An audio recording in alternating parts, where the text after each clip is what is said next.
الرحمن الرحيم. السلام عليكم ورحمة الله وبركاته. إن الحمد لله نحمده ونستعينه ونستغفره ونعوذ بالله من شرور أنفسنا وسيئات أعمالنا. من يهده الله فلا مضل له ومن يضلل فلا هادي له. أشهد أن لا إله إلا الله وحده لا شريك له وأشهد أنه صلى الله عليه وسلم قد أدى الأمانة وبلغ الرسالة ونصح الأمة وكشف الله به الغمة وتركنا على محجة بيضاء جزاه الله خيرا ليلها كنهارها لا يزيغ عنها إلا هالك. اللهم فصل وسلم وزد وبارك وعنئم وكرم ومجد على عبدك ورسولك محمد صلى الله عليه وعلى آله وصحبه وسلم. أما بعد. معاشر الحاضرين jamaah Masjid Al-Muhajirin dirahmati Allah Subhanahu wa taala. Kita lanjut di halaman 53. Cepet ya, udah 53 aja. Kemarin baru bukaannya. Ya. Jadi saya dalam setiap kajian berusaha untuk menyampaikan inti-inti sehingga tidak terlalu larut dalam pembahasan yang melebar. Karena kalau lebar-lebar nanti gak khatam-khatam, gak lanjut-lanjut belajar. Ya. Jadi di sini Al-Imam Abu Muhammad Abdullah ibn Muhammad ibn Qudamah Al-Maqdisi Ad-Dimashqi As-Sadihi yang lahir pada tahun 541 Hijriah dan wafat pada tahun 620 Hijriah. Beliau menulis muqaddimah di dalam kitabnya Bismillahirrahmanirrahim. Nah, jadi setiap ulama yang menulis kitab rata-rata nulis di depan kitabnya itu muqaddimah Bismillahirrahmanirrahim. Semua kitab kalau kita lihat. Kenapa seperti itu? Karena Allah sendiri yang sudah mengajarkan Nabi Sulaiman ketika menulis surat kepada Ratu Balqis, innahu min Sulaiman innahu bismillahirrahmanirrahim. Itu dari Sulaiman dan tertulis dalam kitabnya Bismillahirrahmanirrahim. Surat itu cuma isi Bismillahirrahmanirrahim doang, Pak. Tapi maksud dari Bismillahirrahmanirrahim sudah paham bahwa ini mengajak untuk masuk Islam kepada Ratu Balqis. Nah, Ustadz kalau kita WA, sering tanya nih, mau pakai Assalamualaikum atau Bismillah? Kan gitu. Nah, boleh keduanya. Kalau kita nulisnya panjang, biasanya pakai Bismillah. Karena dianggap sebagai risalah, dianggap sebagai surat. Kalau nulisnya pendek, pakai Assalamualaikum. Karena dianggap sebagai mukhatabah. Mukhatabah itu percakapan, conversation, berhadapan langsung. Tapi ala kulli hal dua-duanya tidak masalah. Boleh dua-duanya. Ya, sebagai pembukaan. Nah, Bismillahirrahmanirrahim maknanya adalah aku meminta dengan bersandar hanya kepada Allah Subhanahu wa taala saja. Jadi makna ba' di situ adalah isti'anah, ba'ul isti'anah. Memohon pertolongan. Dia tidak memiliki daya dan kita tidak memiliki daya dan upaya kecuali harus bersandar kepada Dia yang Maha Kuasa. Seperti itu. Jadi ketika nulis bismillah tapi kita merasa besar, merasa mampu, merasa bisa, merasa IQ-nya tinggi, merasa hartanya banyak, merasa tenaganya kuat, tandanya belum benar dalam menulis bismillah. Belum yakin dalam perkataan bismillah. Ketika kita makan bismillahirrahmanirrahim, tandanya tidak mungkin tangan ini bisa menyuapkan sendok ini ke dalam mulut saya kecuali atas pertolongan Allah Subhanahu wa taala. Itu namanya bismillah. Ya. Ketika kita pakai baju bismillahirrahmanirrahim, tidak mungkin baju ini bisa sampai kepada saya dari garment, dari penjahit sampai kepada saya, kemudian di Tanah Abang saya beli sampai kepada saya, tidak mungkin bisa saya pakaikan kecuali dengan izin Allah Subhanahu wa taala, dengan pertolongan Allah Subhanahu wa taala. Air minum, ini Pamako bukan, Pak? Bukan ya? Oh, bukan Pamako ini. Tidak mungkin air mineral ini datang kepada saya. Kemudian saya tusuk sekarang. Nggak bisa lagi. Ya, saya tusuk sekarang, kemudian saya minum. Bismillah. Kecuali atas izin Allah Subhanahu wa taala. Itu makna bismillahirrahmanirrahim, ya. Jadi tidak mungkinlah kita dapat melakukan segala sesuatu kecuali dengan pertolongan Allah Subhanahu wa taala.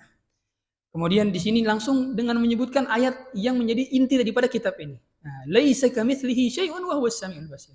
Allah tidak serupa dengan apapun, tidak serupa dengan siapapun. Kalau seandainya ada seorang yang jago mensifati, wasaf, dia mampu mensifati, maka sehingga dia itu nggak akan mampu mensifati Allah Subhanahu wa taala dengan semaksimal mungkin dia berusaha nggak akan mampu. Ya'lamu ma baina aydihim wa ma khalfahum wa la yuhituna bihi ilma. Kata Allah Subhanahu wa taala dalam surat Thaha ayat 110.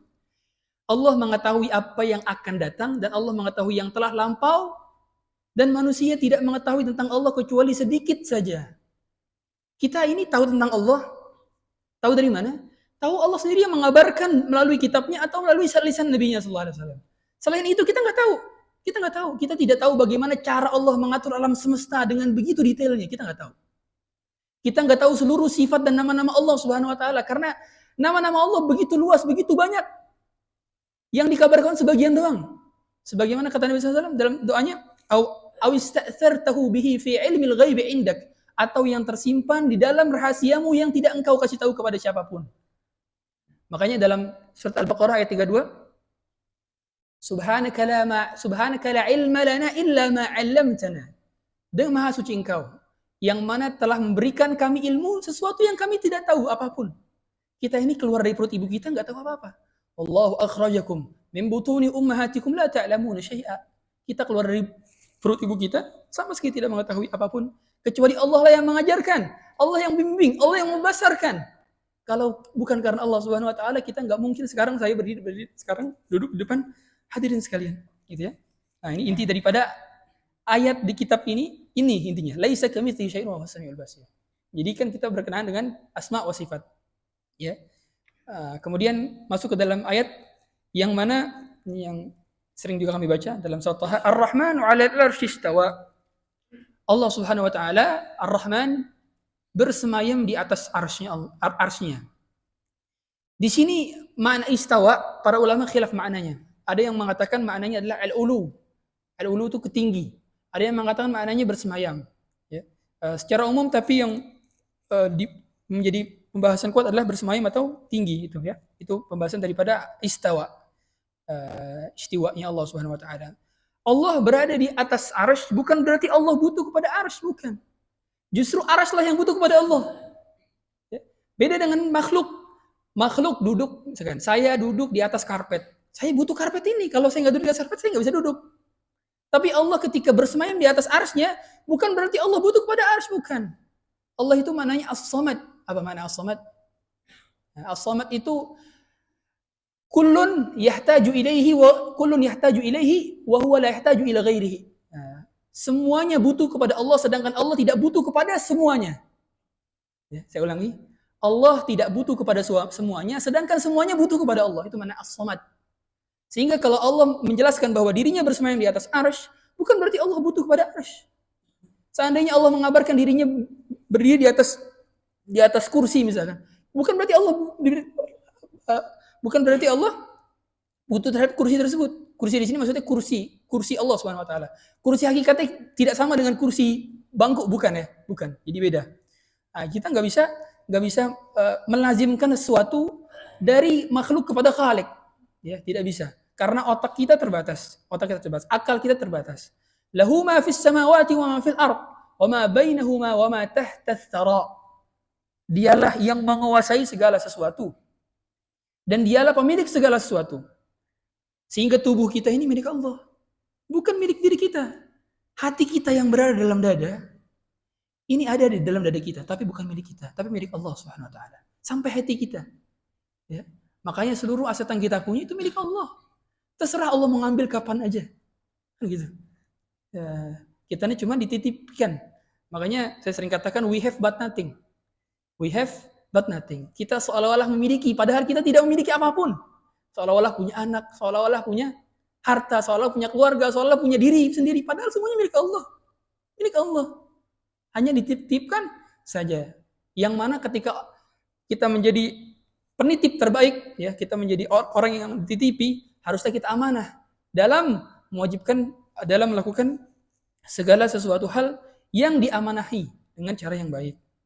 Kemudian Allah mengetahui sesuatu hal yang berada dalam bumi. Wa ma tahta thara. Wa in tajhar bil qawli fa innahu ya'lamu sirra wa akhfa. Kalau kalian bersuara kencang pun, Allah mengetahui apa yang tersembunyi dalam dada. Ya'lamu bis sudur. Apa yang tersembunyi dan apa yang terahasiakan. Ya. ilmu Allah Subhanahu wa taala meliputi segala sesuatu. Makanya di sini Allah katakan ya'lamu ma baina aydihim wa ma khalfahum wa la yuhituna bihi ilma. Tidak mungkin kita dapat mengetahui segala macam ilmu yang dimiliki oleh Allah Subhanahu wa taala. Kita dikasih ilmu cuma sedikit. Secuil, ya, secuil pun enggak ada cuil-cuilnya acan gitu lah.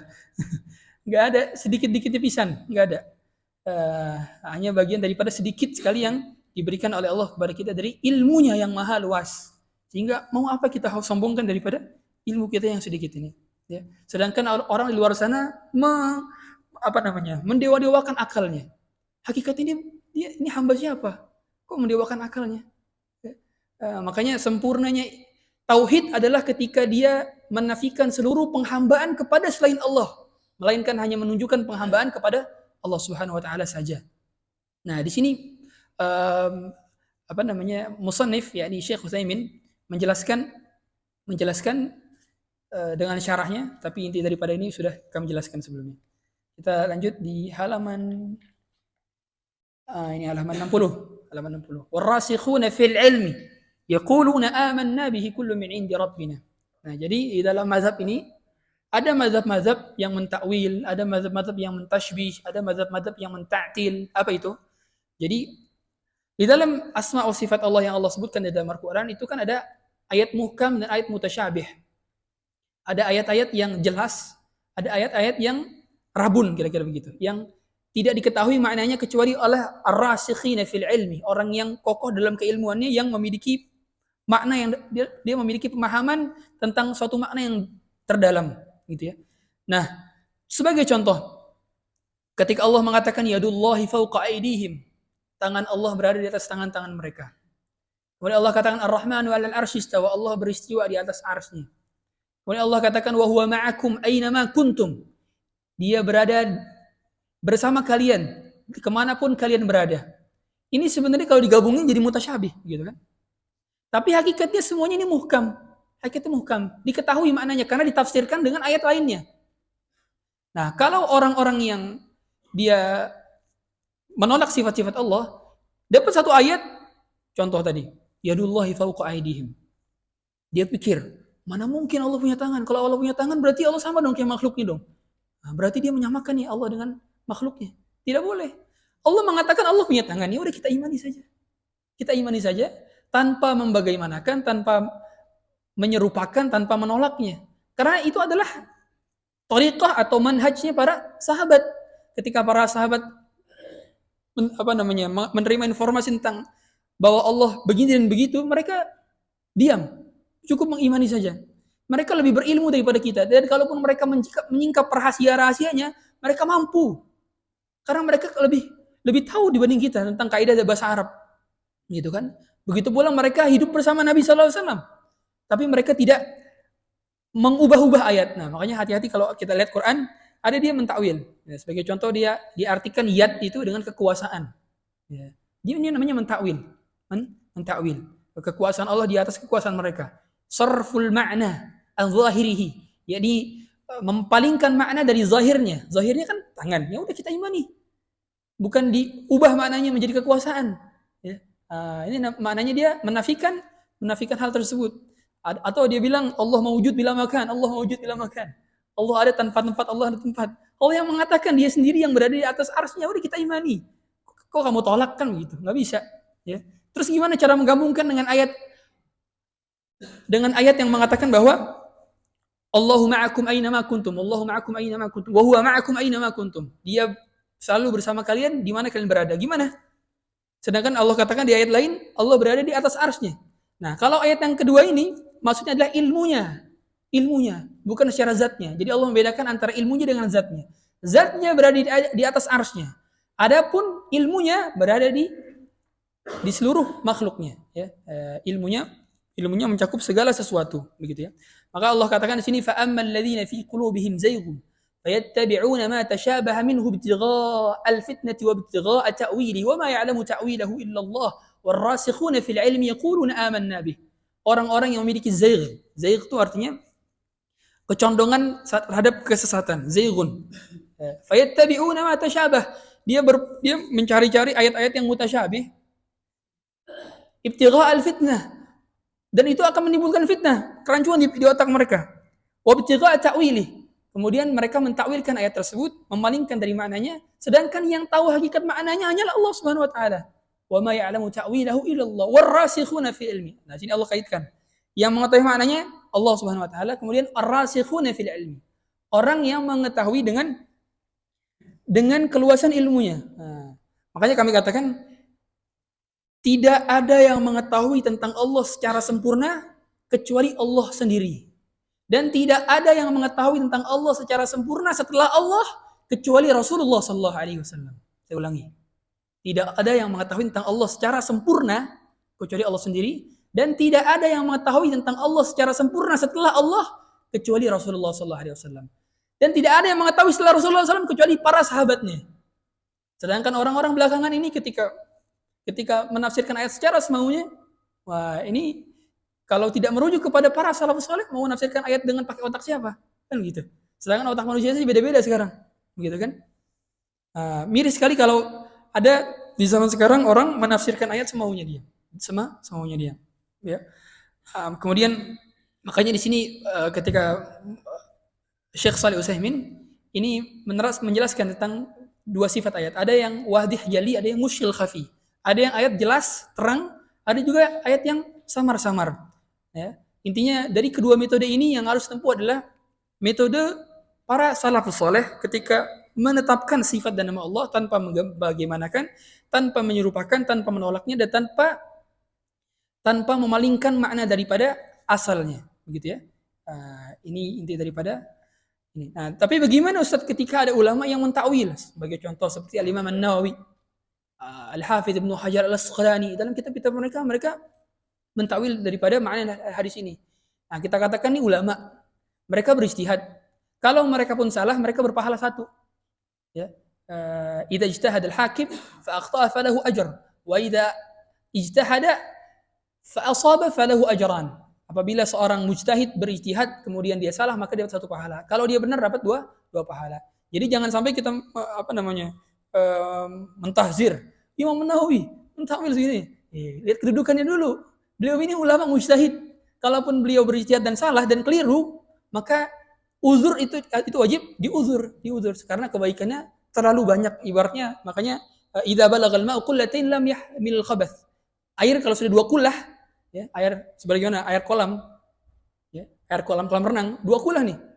Kemudian kecipratan air pipis dari anak kita, sedikit doang, tetap suci karena udah di atas 2 kullah gitu. Sama seperti ulama sudah banyak kebaikan-kebaikannya. So, Imam Nawawi itu kitab banyak sekali. Al-Majmu' Syarh Muhadzab, Riyadhus Shalihin, Al-Arba'in Nawawiyah, kemudian Al-Minhaj, banyak sekali. Al-Minhaj Syarh Muslim.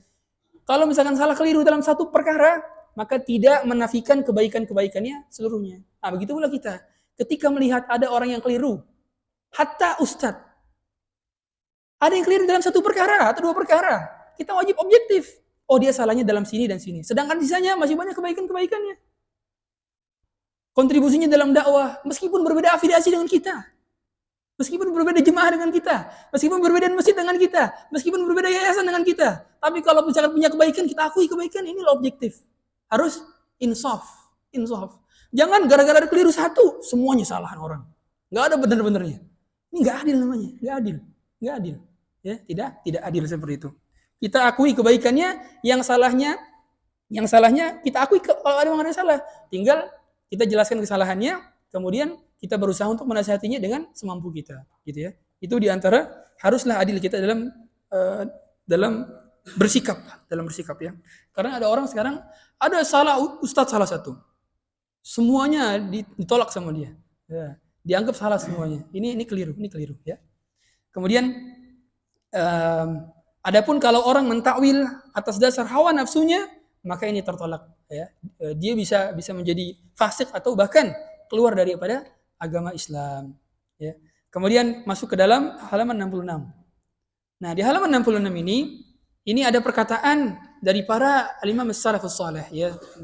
Sebagaimana nanti dikutip oleh kitab ini tentang perkataan Imam Ahmad bin Hanbal, kemudian Imam Syafi'i, kemudian para sahabat di antaranya Abdullah bin Mas'ud, kemudian al-Imam Auza'i, bahkan tabi'in sekelas Umar bin Abdul Aziz. Nanti akan kita bahas di sini.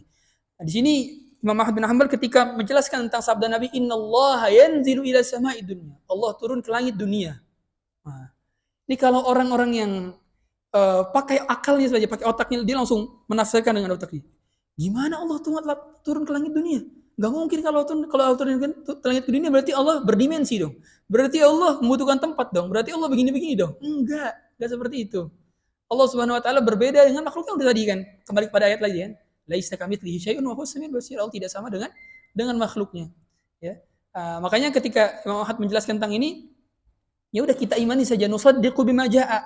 Ya, nu'minu biha wa nusaddiqu biha bila kaifin wala ma'nan wala naruddu syai'an minha, kata Imam Ahmad. Ketika kita mengimani tanpa mentakifnya, membagaimanakannya, dan tanpa memberikan makna dengan makna yang diberikan oleh orang-orang yang mentakwilnya, dan kita tidak menolaknya, dan juga kita mengetahui bahwa ini datangnya dari Nabi SAW adalah benar, seluruh datang dari Nabi adalah benar, dan kita tidak mensifati kecuali apa yang disifati olehnya, bila haddin wala ghayah, tanpa mengurangi dan tanpa menambahkannya, gitu ya. Wa naqulu kama qala, dan kami mengatakan apa yang Allah katakan. Wa nasifuhu bima wasafa bihi nafsuh, kami mensifati apa yang Allah sifati. Wala nata'adda dzalika, kami tidak berlebih-lebihan dalam perkara tersebut. Wala yablughu wasful wasifin. Kalaupun ada orang yang mensifati dengan pandai, niscaya kemampuan dalam mensifatinya tersebut tidak akan sampai ke dalam derajat sempurna, karena Allah sangat sempurna sekali. Kita tidak mungkin mensifati, sedangkan lisan kita, pendengaran kita, akal kita, ilmu pengetahuannya terbatas. Bagaimana kita mungkin mensifati dengan kekurangan sedangkan Allah Maha sempurna? Gak mungkin. Gitu ya. Ibaratnya begini, kita disuruh gambar, tapi peralatan kita nih cuman apa? Cuman pulpen doang. Gak sempurna apa yang kita gambar, sedangkan harusnya berwarna segala macam. Begitu pula otak kita. Kalau otak kita membagaimanakan sesuatu yang sempurna, Allah Subhanahu wa taala gak akan mampu, sedangkan otak kita terbatas. Wa khuliqal insanu dha'ifa. Kan gitu. Ya. Kemudian kata Imam Ahmad lagi, nu'minu bil Qur'ani kullihi muhkamihi wa mutasyabihi. Kami berimani ayat Quran, baik ayat-ayat muhkamnya yang jelas atau ayat mutasyabihnya yang samar-samar. Wala nuzilu anhu sifatan min sifatihi li syana'atin syunni'at, dan kami tidak berlebih-lebihan, tidak melampaui ya terhadap apa yang datang dari hadis dan Quran. Ya.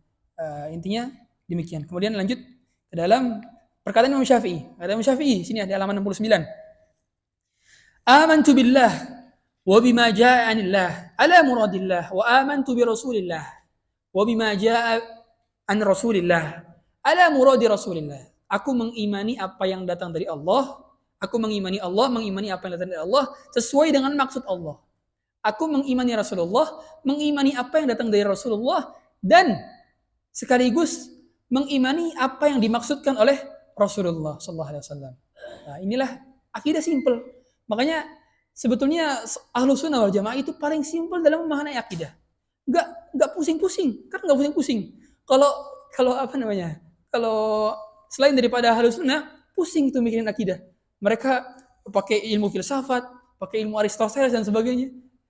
Cukup imani saja apa yang datang dari para salaf saleh. Bagaimana mereka menjelaskan? Mereka lebih faham, mereka lebih bertakwa, lebih beradab, lebih berakhlak, lebih sempurna daripada kita. Kalau kita mau ngikutin orang-orang zaman sekarang, pemikiran siapa yang kita ikutin? Kan gitu. Sedangkan mereka sudah lebih faqih daripada kita. Para sahabat hidupnya berdampingan dengan Nabi SAW. Allah pilih mereka. Allah sifati mereka dengan radhiyallahu anhum wa radu'an. Allah ridho kepada mereka dan mereka ridho kepada Allah.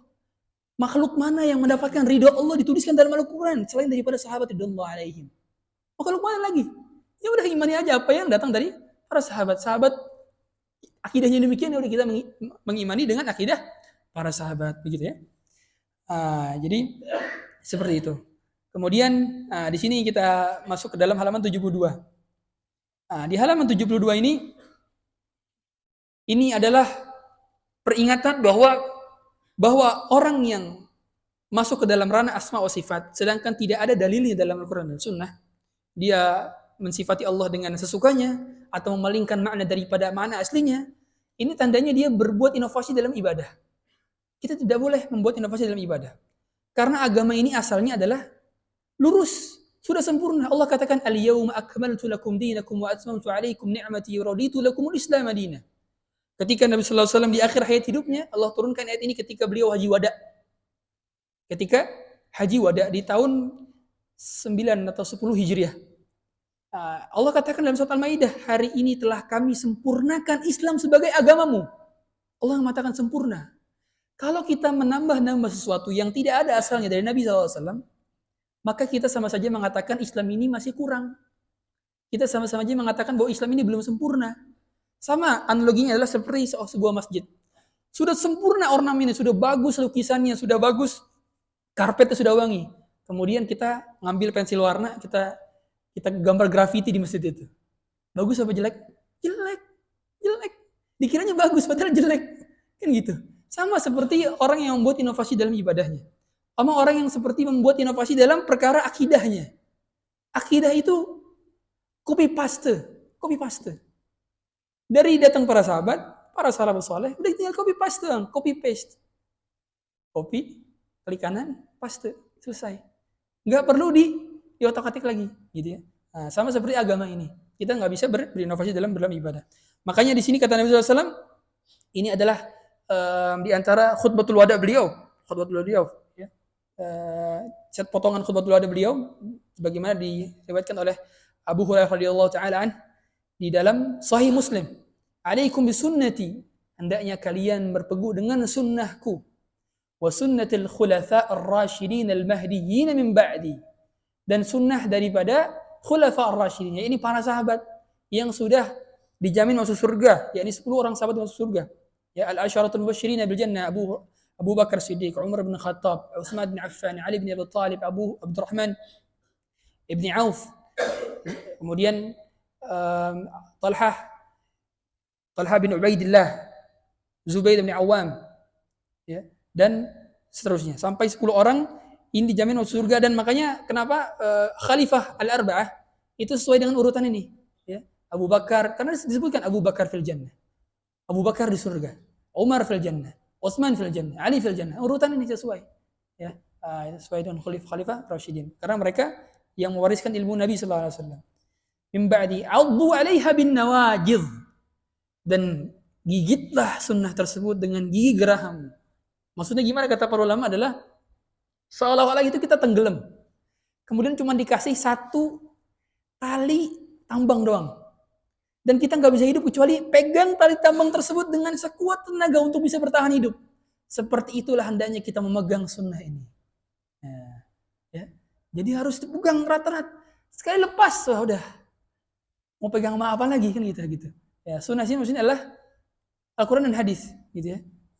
Al-Quran dan hadis. Wa iyyakum muhdatsatil umur, jangan sekali-kali main-main dengan perkara-perkara yang diada-adakan. Fa inna kulla muhdatsatin bid'ah wa kulla bid'atin dhalalah. Karena setiap perkara baru yang diperbarui dalam agama, maka itu adalah kesesatan, dan kesesatan semuanya akan berada dalam neraka, ya.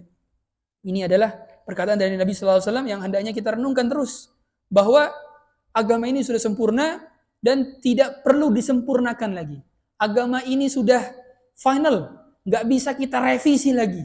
Ya, kalau skripsi masih bisa direvisi, agama tidak bisa direvisi. Alhamdulillah saya dulu kuliah nggak ada skripsian, ya, jadi nggak pernah ngerasain gimana caranya revisi skripsi itu.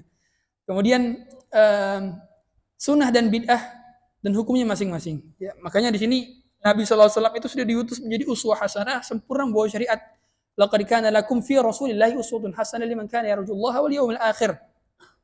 Beliaulah yang paling paham tentang syariat ini, dan beliaulah yang akan menolong kita dengan syafaatnya, ya, atas izin Allah Subhanahu wa taala. Maka hendaknya kita tinggal mengikuti apa yang beliau ajarkan saja. Nanti ketika itu di haudnya, ya, Nabi SAW memiliki haud nanti ketika di padang mahsyar. Kemudian ada di antara kaum yang nggak bisa masuk pada telaga Nabi SAW, nggak bisa minum air telaga Nabi SAW yang airnya lebih putih daripada susu, lebih manis daripada madu, dan lebih sejuk daripada salju. Yang gelas-gelasnya sejumlah butiran-butiran seperti bintang di langit. Kemudian Nabi akan meneguhkan setiap umatnya dengan tangan Nabi SAW sendiri. Allahu Akbar. Kemudian ada di antara ulama yang mau masuk, kemudian mau kasih minum, tapi Allah larang. Fa innaka la tadri ma ahdatsu ba'dak. Kata Allah Subhanahu wa taala kepada Nabi, kamu tidak tahu apa yang dahulu mereka telah ada-adakan. Nah, jadi perbuatan mengada-adakan dalam agama ini akan menjadikan kita terhalangi daripada minum haudnya Nabi sallallahu alaihi wasallam. Sedangkan pada saat itu kita kehausan. Bagaimana tidak? Kita tanpa busana, tanpa alas kaki, berdiri di atas padang mahsyar, matahari sejarak 1 mil di atas kepala. Ribuan tahun menunggu Allah Subhanahu wa taala datang memulai persidangan. Setelah Allah memulai persidangan, ada yaumul hisab, ada yaumul mizan. Diberi catatan kitab, baru setelah itu kita menuju kepada sirat. Sebelum berjalan ke sirat, sempat ke telaga Nabi sallallahu alaihi wasallam dahulu. Kalau di telaganya kita tidak diberi minum oleh Nabi sallallahu alaihi wasallam, ya Allah Akbar. Sedih sesedih-sedihnya, rugi ruginya. Ya. Inilah diantara adanya kita pay attention to perkara semacam ini. Jangan sampai lengah, sampai lengah. Ya. Insyaallah kita lanjut nanti di halaman 75. Perkataan daripada Abdullah bin Mas'ud radhiyallahu taala anhu. Ditutup dengan kafaratul majlis. Subhanakallahumma bihamdika asyhadu an la ilaha illa anta astaghfiruka wa atubu ilaik. Assalamualaikum warahmatullahi wabarakatuh. Silakan snacknya Pak, dinikmati.